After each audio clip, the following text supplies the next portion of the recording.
हम लोग GM crop के बारे में, उनके फंक्शंस के बारे में जान रहे थे। आज उनका एक नई चीज और उनके बारे में जानते हैं कि इनकी एक खूबी और होती है, to develop pest resistance crop या प्लांट। ये पेस्ट के प्रति जो, जैसे अभी हम लोग पिछले लेक्चर में देखे कि कहीं ना कहीं फसलों को बहुत ज़्यादा नुकसान आपका पेस्ट से होता है। पेस्ट के कारण पेस्टिसाइड बनाए जाते हैं। पेस्टिसाइड कहीं ना कहीं एक तो फायदा है कि खेती अच्छी हो जाती है, कहीं ना कहीं पर दूसरा नुकसान भी है। कहीं ना कहीं देखा जाता है ये जमा होता जाता है, इससे हमारा जो पॉल्यूशन है, बहुत ज़्यादा पॉल्यूशन भी हो रहा है। लोगों के अंदर बहुत ज़्यादा प्रॉब्लम्स भी क्रिएट होती है जब हम लोग कोई भी चीज़ ज़्यादा पेस्टिसाइड वाला यूज करते हैं, खाते पीते हैं, तो कहीं ना कहीं ये सारी समस्याएं। तो इनको दूर करने के लिए साइंटिस्ट ने ऐसे प्लांट बनाए जिनके अंदर रेजिस्टेंस पावर थी। तो देखो, पेस्ट रेजिस्टेंस प्लांट में दो टाइप का बनाया, एक तो इंसेक्ट रेजिस्टेंस प्लांट और दूसरा है नेमेटोड रेजिस्टेंस प्लांट। पहला कौन सा है? इंसेक्ट रेजिस्टेंस प्लांट, और दूसरा है नेमेटोड रेजिस्टेंस प्लांट। तो इंसेक्ट रेजिस्टेंस प्लांट के बारे में मैंने एक बात समझाई थी, मैं 2 मिनट फिर से समझाता हूँ। फिर ये जो चीज लिखी हो, मैंने आपसे बताया था कि जैसे देखा जाए फसलों में, जैसे कॉटन हो गई, बहुत सारी फसलें थी जिन्हें कीड़े खा लेते थे, खत्म कर देते थे। इंसेक्ट जब फसल को खाता है तो फसल के साथ फसल वहां पे कोई बैक्टीरिया वगैरह पाया जा रहा है, उसको भी देखा गया खा लेता था। तो कुछ बैक्टीरिया में क्या हुआ, इंसेक्ट उसे ना खाए, अपने आप को बचाने के लिए उनके अंदर एक ऐसी क्षमता डेवलप हुई, ऐसी प्रतिरोधक क्षमता, इम्यूनिटी पावर डेवलप हुई। इम्यूनिटी पावर क्या डेवलप हुई, उनके अंदर एक ऐसी प्रोटीन का फॉर्मेशन हुआ, ऐसी प्रोटीन का फॉर्मेशन हुआ जो कि इंसेक्ट के लिए हार्मफुल थी। जैसे एक बैक्टीरिया था जिसका नाम था बैसिलस थ्रूजेनेसिस। कौन सा बैक्टीरिया था? बैसिलस थ्रूजेनेसिस। तो बैसिलस थ्रूजेनेसिस बैक्टीरिया में देखा गया कि बैसिलस थ्रूजेनेसिस बैक्टीरिया के अंदर एक प्रोटीन बनती थी जिसका नाम था बीटी टॉक्सिन। क्या नाम था? ध्यान देना, नीट में ये क्वेश्चन बनते हैं। बैसिलस थ्रूजेनेसिस बैक्टीरिया के अंदर कौन सी प्रोटीन देखी गई? BT toxin. ऐसा लगता है जैसे जहर की बात हो रही है। एक प्रोटीन था जो बैक्टीरिया के अंदर इनएक्टिव फॉर्म में रहता है, परंतु जब इंसेक्ट उसे खा लेता है तो वो टॉक्सिन उसके अंदर पहुंच जाता है। और जब टॉक्सिन उसके अंदर पहुंचता था तो क्या होता है, तो वो बैक्टीरिया से इंसेक्ट के अंदर जब टॉक्सिन, वो बीटी टॉक्सिन पहुंचता है तो वो एक्टिव फॉर्म में बदल जाता है। बैक्टीरिया का एलिमेंट्री कैनाल या कह सकते हैं गट का जो नेचर होता है एल्कलाइन होता है। वैसे भी आपको मालूम है हम लोग के इंटेस्टाइन का भी तो रीजन, जैसे माउथ का पीएच कैसा होता है? एसिडिक होता है, स्टमक का एसिडिक होता है, मगर उसके बाद कैसा होता है? एल्कलाइन पीएच होता है। इंटेस्टाइन का पीएच कैसा होता है? एल्कलाइन होता है। ऐसे ही जो आपका इंसेक्ट है उसकी एलिमेंट्री कैनाल या कह सकते हैं गट या मिड गट, मेनली याद रखना मिड गट। गट में भी कौन सी? Mid gut. वहां पे पीएच जो होता है एल्कलाइन होता है। तो एल्कलाइन पीएच में जाने पर जो बीटी टॉक्सिन था वो टॉक्सिन में बदल जाता है, एक्टिव फॉर्म में बदल जाता है, और वो क्या कर देता है, उसकी मिडगट में छिद्र कर देता है, ओपनिंग्स कर देता है, इसकी एपिथेलियल सेल्स में ओपनिंग कर देता है, जिससे क्या होता है, इंसेक्ट कुछ भी खाने लायक नहीं रहता, धीरे धीरे क्या हो जाता है, वो मर जाता है। तो इस कारण उनके अंदर, अब साइंटिस्ट ने क्या किया, साइंटिस्ट ने दिमाग लगाया, बैक्टीरिया से उस टॉक्सिन को निकाला। हाँ, क्वेश्चन पूछा जाए बैक्टीरिया में क्यों, ये बैक्टीरिया को क्यों हार्मफुल नहीं होता, इंसेक्ट को हार्मफुल हो जाए? तो उसका रीजन है कि बैक्टीरिया के अंदर ही इनएक्टिव फॉर्म में रहता है। जब इसे इंसेक्ट का एल्कलाइन पीएच मिलता है तभी ये क्या होता है, डैमेज होता है। बात आती है कि आखिरकार किस तरीके से इसका यूज किया गया। तो साइंटिस्ट ने क्या किया, इस जीन, उन्होंने देखा कि आखिरकार इस प्रोटीन को बनाने वाला, इस टॉक्सिन को बनाने वाला जीन कौन सा है। तो उन्होंने उस जीन को क्या किया, निकाला। उस जीन को निकाला, और किससे निकाला? उस जीन को बैक्टीरिया से निकाला, और उस जीन को डाल दिया प्लांट के अंदर। मान लीजिए कॉटन की फसल में ही डाल दिया, कॉटन के अंदर डाला, तो कॉटन के अंदर वो जीन पहुंच गया। और जब इंसेक्ट ने कॉटन को खाया, मतलब कपास बोलते हैं हिंदी, कपास के पेड़ के पत्तों को खाया, तो क्या हुआ, वो उसके अंदर पहुंच गया जीन, और वो एक्टिव फॉर्म में बदल गया, जिस कारण से इंसेक्ट की मृत्यु हो गई, इंसेक्ट मर गया। तो दूसरे इंसेक्ट में तो अपने आप डर पैदा हो जाएगा कि इस फसल को मत खाओ, यार यहाँ जाने पे तो मरना निश्चित है। जैसे आजकल कोरोना ही वो चल रही है, तो कोरोना का एक शुरुआत में कितना एक डर था, कोई निकलता नहीं था, इसलिए अब लोग निकल रहे हैं। कोरोना तो पहले तो ऐसा सुनने में आता था, न्यूज ऐसे देखते रहते थे हम लोग, अब उतना डर नहीं है। पर पहले डर भी कितना था ना, फॉरेन वगैरह में, कि हो गया तो मतलब मरना, जैसे लगता था कोरोना होने का मतलब ही मरना। पर आज ऐसा नहीं है, इम्यूनिटी पावर जिसकी अच्छी है वो ठीक है। मगर इंसेक्ट के साथ तो ऐसी दया भावना नहीं हुई ना, इंसेक्ट को तो देखा है कि उसे तो मर नहीं मरना है, भूख, क्योंकि उसकी एलिमेंट्री कैनाल मतलब मिडगट उसकी डैमेज हो रही है, उसमें पोर्स हो जा रहे हैं, यही सारी चीजें। तो साइंटिस्ट ने इस तरीके से फसलों को बचाया कि कैसे फसल को बचाया जाए। तो यहाँ पे मैंने पहले मैंने कहा कि पेस्ट रेजिस्टेंस प्लांट दो टाइप के बनाए गए, एक तो कौन सा था, इंसेक्ट रेजिस्टेंस, और दूसरा है नेमेटोड रेजिस्टेंस। इंसेक्ट रेजिस्टेंस में मैंने बताया बीटी प्लांट्स, क्या बोला, बीटी प्लांट्स या क्रॉप आर प्रोड्यूस, कैसे प्लांट बनाए गए, इनको चूंकि बैसिलस थ्रूजेनेसिस से लिया गया था वो केमिकल, तो इसलिए ऐसे प्लांट को भी बीटी प्लांट भी बोलते हैं। इन दिस बीटी जीन, या बीटी जीन का दूसरा नाम होता है क्राइजीन। क्राई का मतलब होता है क्रिस्टल, ये प्रोटीन क्रिस्टल के फॉर्म में रहती है, इसलिए इसके जीन का नाम क्या हो गया, क्राइजीन। इस प्रोटीन को बनाने के लिए जो जिम्मेदार जीन होगा वो कौन सा हो जाएगा, क्राइजीन। याद रखना CR और क्राई शब्द कहां से आया, क्रिस्टल से आया। कहां से आया, क्रिस्टल से आया। तो क्राइजीन इन दिस बीटी जीन या क्राइजीन ऑफ बैसिलस थ्रूजेनेसिस बैक्टीरिया भाई वाज आइसोलेटेड। ये बैसिलस थ्रूजेनेसिस, एक पॉइंट याद रखना बहुत इंपॉर्टेंट है, कौन सा बैक्टीरिया है, बैसिलस थ्रूजेनेसिस बैक्टीरिया भाई। तो ये जीन जो है बैसिलस थ्रूजेनेसिस बैक्टीरिया से निकाला जाता है, क्राइजीन। क्राइजीन मतलब क्रिस्टल है ना, क्रिस्टल प्रोटीन के लिए जिम्मेदार जीन कौन सा है, क्राइजीन है। तो cry gene form an insecticidal protein which kill में मैनी इंसेक्ट है, लेपिडो। हाँ, एक क्वेश्चन पूछा गया है, कौन कौन सा इंसेक्ट, एनसीईआरटी में लिखा है लेपिडोप्टेरेंस, जो टोबैको, बर्डवर्म या आर्मीवर्म, इन सब फसलों के लिए नुकसानदायक था। सिलोफेटेरॉन्स, बीटल्स, डाइप्टोन, ये सारी चीजें लिखी हैं कि इन सारी चीजों क्या लिखा, cry gene form in insecticide protein which kills many insect, इन सबको ये क्राइजीन इन सबको मार देता था। ये कहाँ कहाँ नुकसान करते थे ये बात लिखी। फिर लिखा है in bacteria it present inactive crystal form, उसी को क्या बोलते हैं, क्रिस्टल फॉर्म को क्रिस्टल प्रोटीन या क्राई प्रोटीन, जो मैंने अभी आपको बोला। उसके बाद लिखा when insect feed this protein, जब इंसेक्ट इस प्रोटीन को खाता है, the inactive crystal of this protein get dissolve in it and midgut due to alkaline pH. Midgut में क्या है, एल्कलाइन पीएच के कारण या एल्कलाइन कंसंट्रेशन के कारण ये डिसॉल्व हो जाता है। This protein get activated and binds to midgut epithelium, ये मिडगट की एपिथेलियम से ध्यान देना। क्वेश्चन पूछा जाए फॉरगेट मिडगट और हाइंडगट है मेनली कौन सी, तो नॉर्मली तो गट आंसर दोगे, पर इनमें पूछा जाए तो आप आंसर क्या दोगे, midgut. Bind to midgut epithelium and creates pores and causes swelling and lyses of cell, वहां की सेल्स को क्या कर देंगे, उसमें ओपनिंग कर देंगे, छिद्र कर देंगे और उसमें सूजन आ जाएगी, ये सारी समस्याएं हो जाएंगी, इंसेक्ट कुछ भी खा पी नहीं पाएगा। फिर यहाँ BT gene, cry gene several type, अलग अलग टाइप के होते हैं, जैसे cry first AC, cry second AB for cotton, cotton के लिए ये याद रखना है, एनसीईआरटी में दिए गए, यहाँ से क्वेश्चन पूछा जाएगा। कॉटन बॉलवर्म के लिए कौन सा होता है, तो cry first AC, cry second AB. जबकि क्राई फर्स्ट एबी जो होता है वो किसके लिए होता है, कॉर्न बोरर, किसके लिए होता है, कॉर्न बोरर के लिए होता है, ठीक है, याद रखना किसके लिए होता है, कॉर्न बोरर के लिए होता है। अब मैंने यहाँ पे कुछ पॉइंट लिखे हैं, देखो कौन कौन से बीटी बना लिए गए, बीटी कॉटन बना लिया गया, बीटी सोयाबीन बनाया गया, बीटी टोबैको बनाया गया, बीटी राइस बनाया गया, बीटी कॉर्न बनाया गया, बीटी ब्रिंजल बनाया गया। मगर इन सब में भी सबसे ज्यादा सक्सेसफुल कौन सा है, वो है बीटी कॉटन, जो सबसे ज्यादा सक्सेसफुल है, मोस्ट सक्सेसफुल है। Resistance to cotton from bollworm insect, ये कॉटन का क्या है, रेजिस्टेंस होता है बालवर्म इंसेक्ट से इसको बचाता है। तो ये तो बात हम लोग पढ़ लिए। आपका इंसेक्ट इंपॉर्टेंट चीज है, बहुत अच्छे से याद रखना, बहुत सिंपल सा है, बहुत टफ नहीं है, बहुत ही सिंपल सा है। क्या हो रहा है, कुछ नहीं हो रहा है, इंसेक्ट से फसल को कैसे बचाए वही तरीका है, बीटी टॉक्सिन बैक्टीरिया से निकाला गया, फसल में पहुंचा दिया गया, फसल में वो जीन पहुंच गया, सिंपल सी बात है, जीन पहुंच गया तो इंसेक्ट ने उस फसल को खाना बंद कर दिया, फसल बच गई, है ना। अब दूसरा है निमेटोड रेजिस्टेंस। निमेटोड रेजिस्टेंस में हम लोग आरएनए इंटरफेरेंस के बारे में पढ़ेंगे।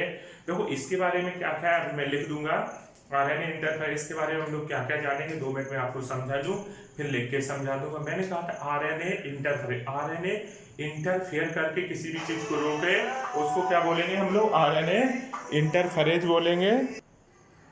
हाँ, तो मैं क्या बोल रहा था कि उसके बारे में, जो मैं निमेटोड रेजिस्टेंस प्लांट के बारे में बोल रहा था, तो मैं उसमें किस तरीके निमेटोड रेजिस्टेंस, देखो कुछ निमेटोड भी होते हैं, निमेटोड का मतलब होता है, आपने राउंड वर्म के बारे में पढ़ा होगा, तो कुछ निमेटोड ऐसे होते हैं जो प्लांट को नुकसान करते हैं, प्लांट की, जैसे तम्बाकू के केस में अभी हमारी जो बुक्स में तम्बाकू के बारे में डिस्कस किया गया, जैसे तम्बाकू की जो फसल होती है देखा गया तो उसकी जो जड़ें होती है, उसकी जो रूट होती है, उनमें एक गांठें बना देते हैं, कुछ निमेटोड होते हैं उसकी रूट में क्या कर देते हैं, गांठें, नोड्स बना देते हैं, जिस कारण से क्या है तम्बाकू की फसल खराब हो जाती थी, किसान को बहुत ज्यादा लॉस हो जाता था। तो साइंटिस्ट ने क्या किया, उसको सुधारने के लिए किस तरीके से निमेटोड रेजिस्टेंस प्लांट बनाया उसके बारे में अभी मैं लिखूंगा, पहले 2 मिनट सुन लीजिए आप लोग। होता क्या है, निमेटोड रेजिस्टेंस प्लांट के लिए उन्होंने क्या, जैसे मैं आपसे एक बात करूं, कोई पैथोजन है, कोई भी हार्मफुल चीज है जो सामने वाले को नुकसान पहुंचाना चाहती है, तो वो कैसे नुकसान पहुंचाएगी। सिंपल सी बात है, पैथोजन आपको नुकसान पहुंचाना चाह रहा है, कोई भी हार्मफुल बैक्टीरिया वायरस, जैसे आज बुखार वाला वायरस ही है, आपकी बॉडी में आके आपको नुकसान पहुंचाना चाह रहा है। तो नुकसान पहुंचाने के लिए सबसे पहले क्या करेगा वो आप चाहेगा ना कि हम ढेर सारी, जैसे प्लाज्मोडियम, मलेरिया का ही सोचो, जैसे मलेरिया होता था, तो मलेरिया क्या होता था, मलेरिया का जो स्पोरोजोइट था आपकी बॉडी में पहुंचा देता था मच्छर, उसके बाद उसकी ढेर सारी कॉपी बनती थी, नहीं बनती थी, ढेर सारा डिवाइड होके। तो ऐसी ही सेम चीज यहाँ पे होती है कि कोई पैथोजन, मैं पैथोजन शब्द यूज करूंगा, बैक्टीरिया वायरस नहीं करूंगा।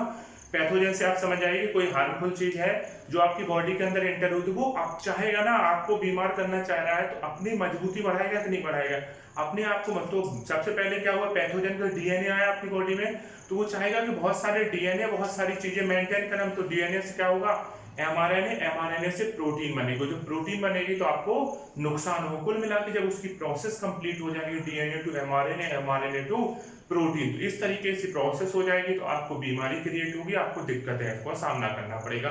साइंटिस्ट ने क्या की, यहाँ पे भी यही बात आती थी कि साइंटिस्ट ने टेस्ट किया कि अगर हम प्रोटीन ना बनने दें, डीएनए टू एमआरएनए, एमआरएनए से जो प्रोटीन बन रही है, प्रोटीन ना बनने दें, प्रोसेस को पहले ही रोक दें, तो क्या होगा, तो नुकसान नहीं होगा। तो इन्होंने यही किया, इन्होंने क्या किया, पैथोजन, इन्होंने अलग से डीएनए बनाया, जिससे कि डीएनए, इन्होंने क्या किया, एक बॉडी में एक अलग से डीएनए इंट्रोड्यूस किया, डीएनए से क्या बना, आरएनए बना, और वो आरएनए क्या किया, आपके जो पैथोजन था उसके आरएनए से जोड़ दिया। तो डबल स्टैंडर्ड आरएनए बनने के कारण क्या हुआ, मतलब कि कुल मिला के आगे की जो प्रोसेस थी वो नहीं हुई, आगे जो प्रोटीन, डीएनए से आरएनए, आरएनए से प्रोटीन बनना चाहिए, चूंकि कॉम्प्लीमेंट्री आरएनए बन गया, डबल स्टैंडर्ड आरएनए बन गया डीएनए से, तो यहाँ पे क्या होता है, प्रोसेस यहीं की यहीं रुक जाती है, और इस तरीके से इस प्रोसेस को बोलते हैं आरएनए साइलेंसिंग।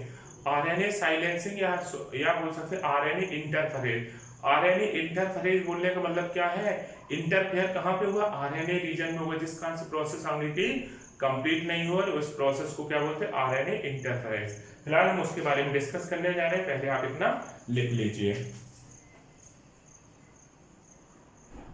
देखो, अगर हम लोग निमेटोड रेजिस्टेंस टोबैको प्लांट में देखें, है ना, तो निमेटोड रेजिस्टेंस टोबैको प्लांट की अगर बात करें, तो मैंने कहा एक निमेटोड होता है जिसको क्या बोलते हैं, मीलोडिजाइन इंकोग्नाइटा, जो क्या करता है, कॉज करता है कॉट root knot disease in many plants. जैसे टोबैको मैंने कहा था कि पेड़ों की जो फसल है उसकी रूट में क्या है, नोट्स, गांठें बना देता है, जिस कारण से फसल क्या हो जाती थी, खराब हो जाती थी, क्योंकि जब रूट्स में प्रॉब्लम आ जाएगी तो प्रॉपर न्यूट्रिशन नहीं मिलेगा, फसल खराब हो जाती थी। फिर इसको मतलब कि इन चीजों को, फसलों को बचाने के लिए एक टेक्निक डेवलप की गई, जिसका नाम क्या था, आरएनए इंटरफेरेज टेक्निक।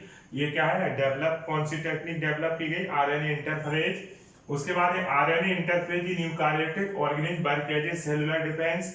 ये यूकारियोटिक ऑर्गेनिज्म में सेलुलर डिफेंस का काम करता है, ये पॉइंट याद रखना। उसके अलावा RNA interference studied by Fire and Mello, एक साइंटिस्ट थे, इन्होंने इसके बारे में स्टडी किया। फिर लिखा RNA interference technique is RNA interference technique of gene silencing, ये अपने आप में जीन को साइलेंट करने वाली। वैसे ही मैंने आपको बोला, जैसे नॉर्मली डीएनए से एमआरएनए, एमआरएनए से प्रोटीन बनता है, अगर हम लोग एमआरएनए तक ही रोक दें, आगे प्रोटीन ना बनने दें, तो फसल खराब नहीं होगी। कोई भी पूरी प्रोसेस जब कंप्लीट नहीं होगी तो कोई भी चीज नहीं होगा ना। जैसे दूध से दही बनता है, बैक्टीरिया दूध को दही में बदल देता है, आप दूध को फ्रिज में रख देते हो, वहां पे रिएक्शन नहीं हो पाती, दूध से ऐसा थोड़ी ना कि दूध के बैक्टीरिया खत्म, बैक्टीरिया तो दूध में पाए जा रहे हैं, मगर वो दूध को दही में क्यों नहीं बदल पा रहे हैं, उसको दूध, उसका रीजन क्या है, फ्रिज में रख दिया, वहां पे बैक्टीरिया क्या होगा, साइलेंट फॉर्म में चले गए, उनकी एंजाइमेटिक एक्टिविटी नहीं हो पाती, इसलिए वो उसको खराब नहीं कर, मतलब कि दूध को दही में नहीं बदलती। यहाँ पे भी यही प्रोसेस है, आरएनए तक ही रोक दी गई प्रोसेस, आरएनए से प्रोटीन नहीं बनने दिया गया, तो ये जीन को साइलेंस करने वाली प्रोसेस है, RNA interference technique of gene silencing. समझ में आ रहा।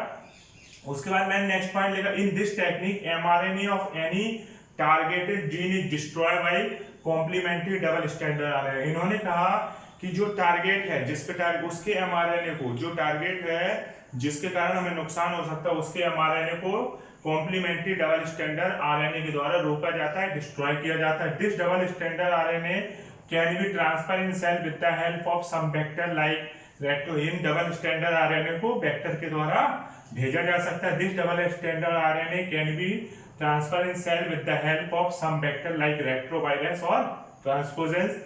उसके बाद मैंने लिखा ये सेंस है antisense gene of any target gene introduced in cell which produce double standard RNA and this double standard RNA initiate RNA. कुल मिलाकर डबल स्टैंडर्ड आरएनए बनता है जो इसको इनिशिएट करता है इन होस्ट। और सिंपल सी बात है, होस्ट प्लांट में क्या है, एग्रोबैक्टीरियम के द्वारा निमेटोड स्पेसिफिक डीएनए को डाला जाता है। होस्ट प्लांट में किसको, निमेटोड स्पेसिफिक जीन को किसके द्वारा डाला जाता है। वैसे ही मैंने बोला था प्लांट के लिए कौन सा शब्द यूज होता है, एग्रोबैक्टीरियम का।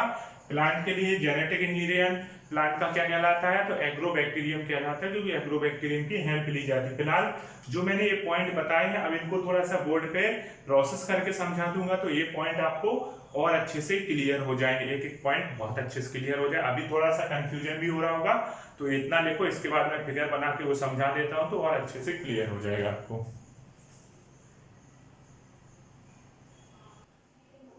अब इस प्रोसेस को समझिए किस तरीके से कंट्रोल किया जाता है निमेटोड स्पेसिफिक जो आरएनए साइलेंसिंग या आरएनए इंटरफेरेंस का वर्क किस तरीके से है। ये सबसे पहले क्या हुआ कि तरीका क्या था, तरीका सीधा सीधा ये था कि एग्रोबैक्टीरियम का यूज करके, किसका यूज करके, एग्रोबैक्टीरियम का यूज करके निमेटोड रेजिस्टेंस जो जीन है वो किसके अंदर डाला गया, ये एग्रोबैक्टीरियम का यूज करके प्लांट के अंदर ये जीन डाला गया, डीएनए है। इसमें एंटी सेंस और सेंस दोनों टाइप का रीजन होता है। एंटी सेंस रीजन भी होता है, तो जैसे डीएनए से एमआरएनए बना तो आरएनए बना, जो एमआरएनए लिख देता हूँ या आरएनए लिख देता हूँ, ठीक है, ये आरएनए लिखा रहने तो कोई दिक्कत नहीं है। तो इसमें सेंस और एंटी सेंस, सेंस और एंटी सेंस दोनों को होते हैं। तो ये क्या करेंगे, ये आगे जाके डबल स्टैंडर्ड आरएनए में बदल जाते हैं। क्या होता है, एग्रोबैक्टीरियम की हेल्प से, एग्रोबैक्टीरियम की हेल्प से होस्ट सेल में निमेटोड स्पेसिफिक जीन डाला गया। कौन सा डाला गया, निमेटोड के खिलाफ वर्क करने वाला जीन डाला गया, निमेटोड स्पेसिफिक जीन डाला गया, जिसमें सेंस और एंटी सेंस दोनों रीजन है। तो सेंस और एंटी सेंस रीजन का ये क्या हो गया, ये आपका आरएनए बन गया डबल स्टैंडर्ड आरएनए। ये क्या हो गया, डबल स्टैंडर्ड आरएनए बन गया। फिर डबल स्टैंडर्ड आरएनए क्या है, डाइसर प्रोटीन। किस प्रोटीन के द्वारा, ध्यान देना, डाइसर का मतलब दो अलग अलग उसमें। तो इसमें क्या, to this dicer protein binds which cleaves it into fragment. जैसे एंडोन्यूक्लियस एंजाइम काम करता है, ऐसे यहाँ पे एक प्रोटीन काम करती है डाइसर प्रोटीन। डाइसर प्रोटीन क्या करती है, इसको सेगमेंट्स में तोड़ देती है, क्लीव इट इनटू फ्रैगमेंट्स, छोटे छोटे फ्रैगमेंट में तोड़ देती है, जिनको बोलते हैं siRNA। siRNA का मतलब short interference RNA, short interference RNA, उसके छोटे छोटे। तो ये डीएनए के जो ये डबल स्टैंडर्ड आरएनए था इसके टुकड़े हो गए। उसके बाद क्या है, फिर लिखा है to this multi component nuclease enzyme complex bind which remove more than one of the. इन्होंने कहा फिर इससे क्या होता है, एक एंजाइम जुड़ता है जिसको बोलते हैं न्यूक्लियस एंजाइम कॉम्प्लेक्स, जो क्या करता है, इसको क्या करता है, अलग कर देता है, स्टार्टेड मतलब कि एक लाइनिंग को हटा देता है, इस तरीके से बना देता है। इतनी चीज तो यहाँ पे हो गई। अब दूसरी चीज यहाँ पे देखिए, यहाँ पे टारगेट का जीन है। अब यार नुकसान तो यहाँ से होता था कि डीएनए से एमआरएनए बन जाए। मैंने आपको क्या बोला था, डीएनए से एमआरएनए और एमआरएनए से प्रोटीन बन जाएगा तो नुकसान हो जाएगा। तो प्रोटीन ना बन पाए उसको रोकने की प्रोसेस है। तो ये तो इतनी प्रोसेस तो अलग बात हो गई। मेनली डीएनए से एमआरएनए, एमआरएनए से प्रोटीन ना बने, तो एमआरएनए से प्रोटीन ना बनने देने के लिए क्या करते हैं, ये जो है इसको बोलते हैं risk RNA including silencing complex. ये क्या है, इससे हट गया, इतना बचा, इसको लाते हैं और इस एमआरएनए में जोड़ देते हैं। ये लाए हम यहाँ पे जोड़ दिए। जब ये जोड़ दिए, किसको जोड़ दिए, आरएनए इंक्लूडिंग साइलेंसिंग कॉम्प्लेक्स को जोड़ दिए, तो ये क्या करेगा, if cut mRNA into segment, ये इस एमआरएनए को सेगमेंट्स में तोड़ देता है, तो एमआरएनए से प्रोटीन नहीं बनेगी। इसको ही क्या बोलते हैं, आरएनए साइलेंसिंग। तो आरएनए साइलेंस से बहुत ही सिंपल प्रोसेस है। नॉर्मली क्या होता है, टारगेट जो पैथोजन होता है उसका डीएनए से बॉडी के अंदर, प्लांट के अंदर क्या करता है, वो डीएनए से एमआरएनए से प्रोटीन बना देता है। हम प्रोटीन को ना बनने दें उसके लिए क्या किया जाता है, एग्रोबैक्टीरियम के द्वारा उससे रिलेटेड जीन डाला जाता है जो उसका अपोज कर सके। जीन से क्या है, डीएनए होता है, जीन मान लो डीएनए मान लो, डीएनए से क्या है, आरएनए बनेगा, आरएनए में सेंस और एंटीसेंस दोनों कोडॉन होते हैं, कह सकते दोनों पार्ट होते हैं। तो ये इससे डबल स्टैंडर्ड आरएनए बनेगा। डबल स्टैंडर्ड आरएनए को इस तरीके से तोड़ के यहाँ पे जोड़ दिया जाता है और इस तरीके से प्रोसेस कंप्लीट हो जाती है, मतलब यहीं की यहीं रुक जाती है, प्रोटीन नहीं बन पाता है। इसको आरएनए इंटरफेरेंस कहते हैं। बहुत ही सिंपल प्रोसेस है, देखने में डेंजर लगती, किसी को फिर भी कोई दिक्कत हो तो मुझसे डिस्कस करें, ठीक है। इतना आप लोग छाप लो, ओके।